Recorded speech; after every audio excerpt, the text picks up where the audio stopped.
Coba deh bayangin, berdiri di tengah lapangan, ribuan pasang mata ngeliat ke arahmu. Panas matahari nyengat, tapi kamu harus tetap tegak, tenang, dan sempurna. Gimana rasanya?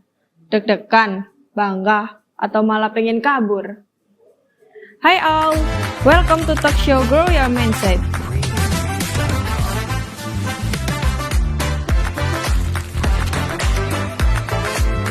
Di sini kita bakal ngobrol bareng orang keren yang pernah ngerasain semua momen itu dan berhasil bikin kita semua bangga.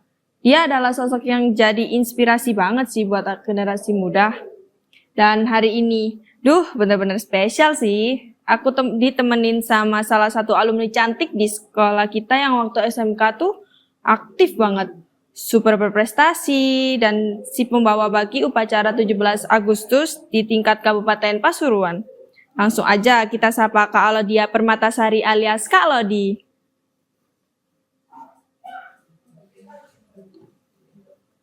Halo Kak Lodi. Halo Dinda, halo teman-teman semuanya. Gimana kabarnya Kak? Boleh perkenalkan dirinya dulu, mungkin biar tambah akrab, tambah enak gitu. Oke, boleh.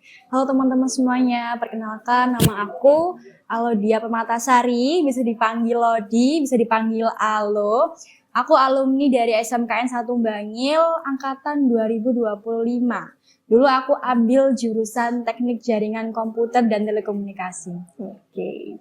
Masih semangat nasionalisme gak nih Kak sampai sekarang? Masih dong. Kita flashback dikit ya Kak. Ya, boleh. Dulu tuh awalnya Kak Lodi kepikiran apa sih kok sampai pengen masuk Paskib? Soalnya kan nggak semua orang berani ambil. Entah takut latihannya capek atau takut kulitnya kebakar gitu. Kalau dulu sih awal aku ikut Paskib itu dari SMP ya. Mungkin kalau ditanya kenapa dulu ikut ekstra Paskib ya karena ingin ada kegiatan positif aja gitu.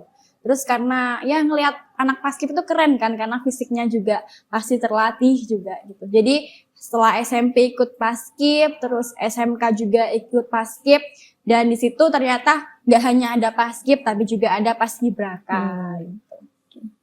Kalau perbedaan Paskib sama Paskibraka itu apa sih Kak yang Kakak tahu? Jadi kalau untuk Paskib dan Paskibraka, kalau untuk Paskib ini itu ada di lingkungan sekolah, misalnya di ekstrakurikuler SD sampai SMA itu Paskibra. Iya. Kalau Paskibraka ini tuh pasukan pengibar bendera pusaka. Jadi mengibarkan, tugas mereka itu mengibarkan sang merah putih pada saat HUT. Jadi di tanggal 17 Agustus setiap tahunnya. Ada di tingkatan kabupaten, provinsi, dan juga nasional. Oke. Pernah ngerasain nyerah gitu nggak sih Kak pas latihan-latihan awal? Karena dengar-dengar cerita anak Paskib tuh latihannya lumayan keras, terus panas-panasan, fisik dipas, belum lagi mentalnya juga diuji kan? Kalau itu udah pasti ya, panas, mental itu udah pasti diuji juga kan, fisik juga pasti capek. Dan banyak banget kegiatan selama jadi Capaska, yaitu calon Paskibraka Kabupaten Pasuruan. Kebetulan aku di tahun 2024-nya. Jadi banyak banget kegiatan, terutama pada saat itu aku juga menjadi bulurah. Jadi di Capaska Kabupaten Pasuruan ini ada kayak perangkat desa, intinya kayak perangkat kelas lah ya intinya. Tapi ini lebih mencakup ke teman-teman semuanya, 74. Oke. Kalau jadwal latihannya sendiri itu gimana Kak ya? Kalau untuk di kabupaten sendiri itu, kita itu untuk seleksinya itu di awal tahun sekitar bulan Maret atau Februari, terus dilanjut kegiatan prakarantina. Jadi ketika selesai seleksi itu prakarantina di setiap hari Sabtu setiap minggunya. Setelah itu di 2 minggu sebelum 17 Agustus kita melaksanakan karantina yang ada di Hotel Anugerah sini. Terus latihannya di alun-alun Bangil. Oke. Kalau momen lucu pas latihan itu ada nggak Kak kira-kira? Pasti banyak banget ya momen lucu karena kita ketemu teman-teman baru se-Kabupaten Pasuruan di seluruh sekolah yang ada di Kabupaten Pasuruan. Pasti mereka punya karakter yang beda-beda, lucu-lucu juga. Kalau yang paling aku inget itu ketika karantina, kita lagi kumpul istirahat siang, itu ada temanku satu orang yang ya dia maju ke depan sambil disuruh niruin gimana pelatih kalau melatih biasanya. Itu sih yang paling aku inget. Lucu ya. Tapi dari situ ya, Mulai kelihatan sih kalau Kak Lodi ini punya semangat yang beda. Sampai akhirnya dipercaya buat tugas besar kayak pembawa pagi itu. Itu kira-kira kayak rasanya gimana Kak ya kalau kayak pengen kepilih jadi pembawa pagi gitu? Sebenarnya kalau di Paskibraka ini ada 3 ya, posisinya itu ada pasukan 45, pasukan 17, sama pasukan 8. Nah, kebetulan kalau pembawa baki ini masuk di pasukan 8. Pastinya kan, kenapa sih orang itu kadang pengen banget masuk pasukan 8, padahal semuanya itu sama-sama Paskibraka gitu kan. Iya. Semua tingkatannya sama, cuman ya mungkin karena lebih lebih menonjol gitu ya kan, pasukan 8 ini kan pasti lebih menonjol. Kalau itu sih sering-sering latihan ya, sering-sering latihan, pokoknya nggak sering buat ulah, nggak sering buat kesalahan. Kesalahan sih pernah terjadi, aku juga sering digonta-ganti masuk ke pasukan ini, intinya ditarik ulur Iya. gitu ya kan. Pernah aku pada saat istirahat siang itu, ya aku saking pengennya jadi pembawa baki itu ya sampai latihan setelah sholat itu kan ada kayak ada hitungannya, itu harus hafal gitu, nggak boleh sampai lupa gitu. Kalau nggak gitu ntar hitungannya beda sama yang lain. Oke, jadi kayak gitu ya. Oke. Kalian masih penasaran gak nih sama cerita Kak Lodi? Kita lanjut setelah ini ya.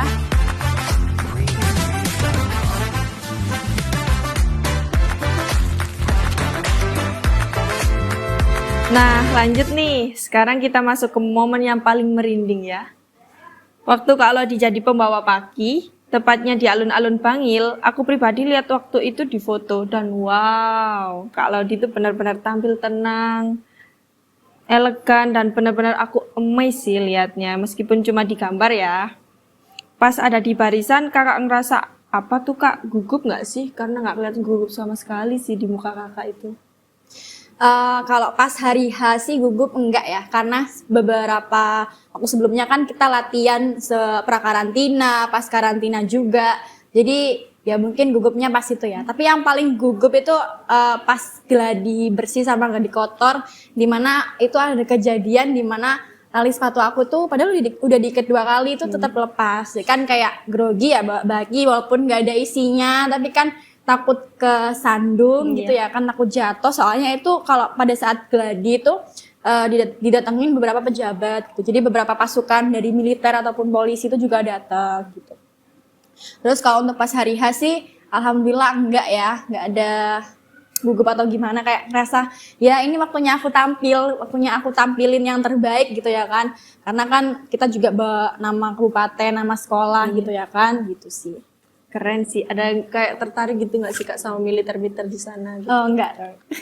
Nggak kirain ya. Soalnya kadang ada yang suka sama Halode kan. Cinlok, oh enggak. Nah, itu Beda salah lagi. satu juga ya. Beda itu nanti.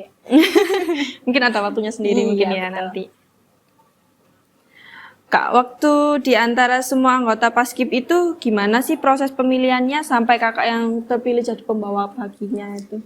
Jadi untuk proses jadi Paskibraka ini ada pemilihan Capaska yang tadi aku sebutkan di awal tahun sekitar bulan Februari Maret itu. Kita ada seleksi administrasi awal, tes fisik, wawasan kebangsaan, ada tes bakat juga. Terus setelah itu dicari lagi putra-putri terbaik Kabupaten Pasuruan ya kan. Habis itu barulah terpilih Capaska sebanyak 76 karena nantinya ada 2 yang dikirim ke provinsi gitu kan. Kalau untuk di kabupatennya ada 74 yang dilatih. Gitu. Nah, setelah itu mereka melaksanakan prakarantina setiap 1 minggu sekali, setiap hari Sabtu, latihan dari jam 8 sampai jam 5 sore gitu. Terus nanti juga ada kegiatan juga namanya itu Desba. Jadi pada saat kita libur sekolah itu bulan Juni-Juli ya, itu 2 minggu kita ada kegiatan Desba, itu adalah singkatan dari Desa Bagia. Jadi di mana kita di situ itu kayak kemah, tapi ya dalam didikan Paskibraka ya diatur semua dari segi makan. Di situ kita masak-masak sendiri, ada dibentuk kan per dusun 1 sampai 9. Jadi ada isi sekitar 8 sampai 9 orang per dusun. Jadi di situ mereka diajarin buat mandiri, nyuci baju sendiri, ya kan, masak-masak sendiri, dimakan sendiri, enak nggak enak ya udah dimakan gitu. Terus dikasih jatah uang berapa, nanti itu buat jatah makan semua teman-temannya, ya apa yang dimakan ya sama semua gitu. Kalau ini ya Kak ya, Kalau biasanya tuh latihan paskib sama kayak baris berbaris militer itu hampir sama nggak sih? Atau kayak beda banget gitu? Kalau untuk setiap tahunnya itu beda-beda, ada perpang namanya. Jadi ada kayak peraturannya sendiri-sendiri, setiap tahun itu beda-beda. Kalau di tahun itu agak, tuh ya langkah-langkahnya itu agak slow gitu kan, nggak yang cepat gitu. Kalau di tahun ini tuh agak ada temponya gitu, ada hitungannya gitu. Jadi beda-beda sih. Tapi kakak pernah nyobain yang baru ini nggak? Perpung yang baru ini? Yang lihat adik-adik latihan sih. Kalau lihatnya sih kayaknya capek ya, karena langkahnya mereka tuh cepet banget gitu. Jadi menurut kalian kalau itu mending yang perpung kakak atau yang perpung baru ini? Mending yang lama sih, karena lebih kayak bisa apa ya, enak gitu loh langkahnya, nggak terlalu tergesa-gesa gitu, karena capek juga biasanya. Ya sih, latihan biasa mungkin udah capek. Iya, Ini tambah betul. ditambahin tempo. Ditambahin temponya kan lebih cepat gitu kan gerakannya. Aku lihatnya aja udah ngerasain capek, terus kulitku pasti nggak deh. Iya, itu setelah latihan, setelah desba dan juga karantina itu, muka kita kan selalu pakai hijab ya, itu kayak udah kayak telur gitu ya kan. Kayak pelan gini kan. Bentuknya bulat gitu. Kalau yang cowok gini, nge-V di kan kaos gitu ya. Terus gitu. Lucu sih Nanti nge-fade. iya balik Nggak lagi. sini juga kak. Iya, tapi pakai lengan panjang kan mereka. Oh, gitu. Oke. Waktu melangkah satu demi satu itu ada pressure tersendiri nggak kak? Sempat kepikiran nggak kalau nanti sampai jatuh atau kakinya oleng gitu? Kalau jatuh sih enggak ya, yakin aja gitu. Bismillah lah bawanya, latihan udah lama, insya Allah mah enggak. Apalagi kan ada perekatnya ya, nggak ada rekatnya sih, cuman kayak biar nggak licin gitu loh. Oh, Kita iya. juga pakai sarung tangan kan, jadi agak licin, tapi itu nanti dikasih lakban biar nggak terlalu gimana, bisa dipegang juga kan, gitu sih. Pokoknya tenang, relax, langkahnya stabil gitu, itu enak banget pasti nanti buat langkah. Apalagi di tahun aku itu kita ngelangkah ke depan buat ngambil bendera itu sendirian. Kalau di tahun sebelumnya itu ada paswal yang dampingi gitu. Jadi di tahun aku dan tahun selanjutnya itu, tapi nggak tahu ya untuk tahun-tahun berikutnya itu sendirian. Jadi untuk temponya itu ya terserah kita, senyaman kita. Tapi pada saat setelah memberikan bendera itu ada gerakan bersama-sama trisulanya, yang bagian ngibarin yang 3 orang itu harus langkah berdirinya harus sama. Pernah ini nggak sih kak? Kayak pernah salah gitu pas melangkah atau kayak pernah gerakannya kayak oleng gitu? Kalau pas hari H sih alhamdulillah nggak pernah ya, tapi kalau pas latihan pernah itu sampai diteriakin sama pelatih, "Halo, langkahnya." gitu. Sudah itu apa panggilan yang menakutkan gitu ya. Mungkin Karena itu efek dari capek mungkin ya? Iya, betul. Karena latihannya dari jam 7 kita ke alun-alun sampai jam 5 sore itu kita baru balik ke hotel. Nanti latihan lagi buat latihan pengukuhan malamnya. Habis itu baru bisa istirahat. Ih, kalau itu sih super duper capek ya. Kalau untuk suasananya gimana tuh kak? Ada keluarga yang nonton juga nggak kira-kira? Pastinya untuk anggota Paskibraka, untuk keluarganya, orang tuanya itu pasti diundang. Jadi ya kita harus bisa menampilkan yang terbaik ya di depan keluarga, terus bisa bawa nama baik sekolah juga gitu. Oke. Tapi jujur ya, banyak orang yang cuma lihat hasil akhirnya tuh. Padahal prosesnya tuh berat banget pasti. Latihannya panas-panasan, mental juga diuji. Itu tuh bentuk nasionalisme yang nyata banget. Kalian masih penasaran gak nih selanjutnya gimana? Setelah ini ya.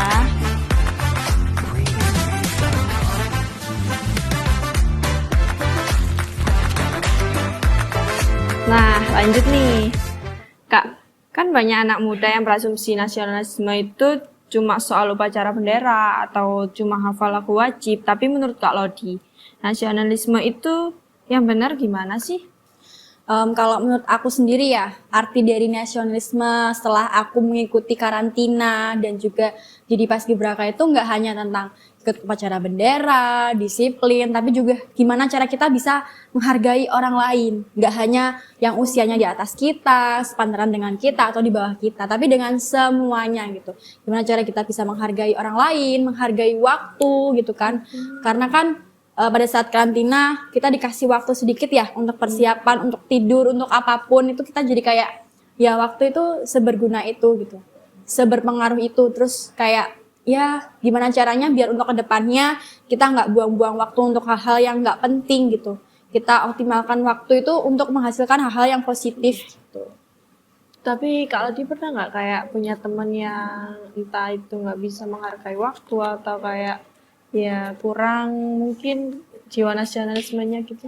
Pasti ada teman-teman yang kayak gitu ya kan. Terus ya gimana caranya kita, nggak hanya kita aja nih yang mengarah ke hal positif, tapi juga gimana cara kita biar kita bisa berdampak biar bisa mengajak teman-teman kita untuk menuju hal-hal yang positif, yang memberikan mereka masa depan yang sekiranya mempermudah mereka untuk mencapai tujuan mereka masing-masing. Gitu. Nah, kalau menurut kakak, anak muda itu bisa berkontribusi buat bangsa lewat hal-hal kecil nggak? Misalnya kayak lewat disiplin, kerja keras, atau hal-hal positif lainnya. Pastinya bisa dong, karena kan dari hal-hal kecil itu nantinya berdampak gak hanya untuk diri mereka, tapi juga orang di sekitar mereka dan juga untuk masa depan mereka. Pastikan ketika sudah melewati masa-masa sekolah, masa kuliah, mereka akan melewati masa-masa kerja, di mana disiplin, menghargai waktu itu penting banget ya. Biar kita bisa kasih yang terbaik lah untuk perusahaan kita pada saat itu. Sekarang kan banyak banget tren global dan pengaruh media sosial ya Kak. Gimana caranya biar semangat nasionalisme anak muda itu nggak luntur di tengah gempuran ini? Pastinya banyak ya hal-hal negatif yang terjadi karena maraknya media sosial saat-saat ini kan. Jadi ya balik lagi tergantung kita milih apa yang perlu kita konsumsi dan enggak, baik itu di media sosial juga ya kan. Kita harus bisa milih apa yang bisa kita lihat, apa yang bisa kita tonton gitu ya kan. Kalau bisa ya kita lihat hal-hal yang self development gitu kan.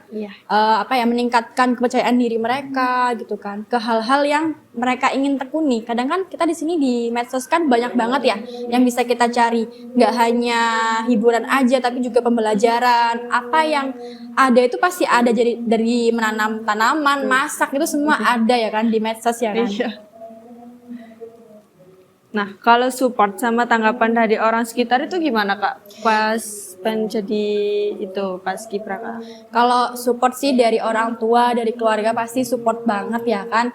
Karena kan emang impian aku dari sebelum-sebelumnya. Kalau boleh cerita nih ya, aku kan jadi paskibraka ini kan di kelas 11. Di kelas 10 itu aku udah persiapan sebelumnya. Karena dari guru SMK juga ada yang mungkin ngeliat aku tinggi gitu ya kan. Tapi memang pada saat itu berat badan aku kurang gitu kan. Jadi ya selama 6 bulan aku berusaha buat makan banyak sambil olahraga. Karena aku tipe orang yang susah banget buat gemuk gitu.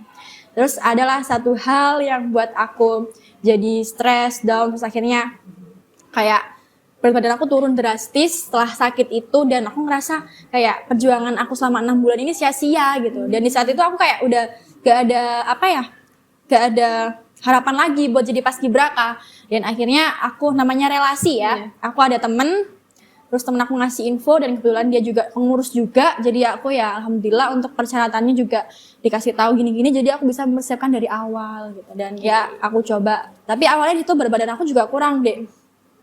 Berat badan aku pada saat itu 45 pas daftar itu. 45. Sedangkan tinggi aku 165. Kalau idealnya kan 55 ya. Iya. Jadi ya kurang 10 kilo. Ya alhamdulillah sekarang udah 53 sih. Makanya makin lucu deh. Lucu kok Kak. Gitu ceritanya. Oke. Nah, ini terakhir ya Kak.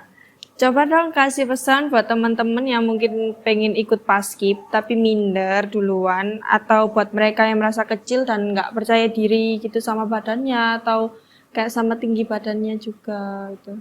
Oh gitu.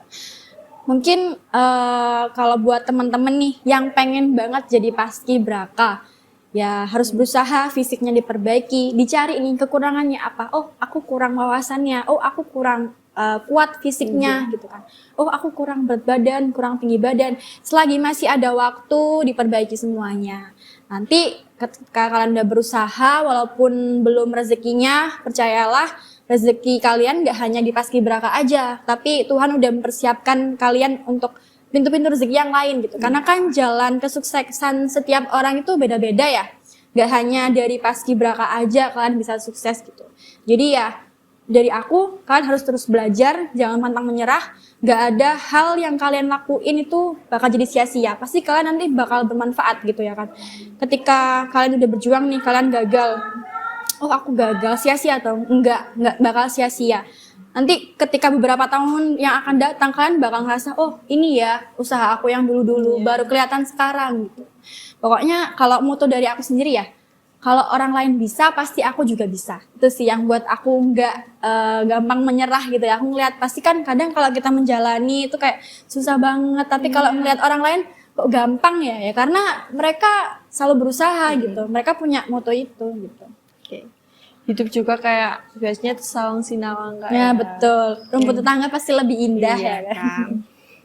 Gak semua orang tahu proses kita pas kita susahnya kan. Taunya cuma kita Senengnya sukses, aja. sudah Ya bisa. kasih tahu senengnya aja. Orang lain nggak perlu tahu proses kita kayak gimana ya kan. Nggak perlu tahu montang-mantingnya Iya, kita betul. ya. Membuat mabitnya nggak perlu tahu ya.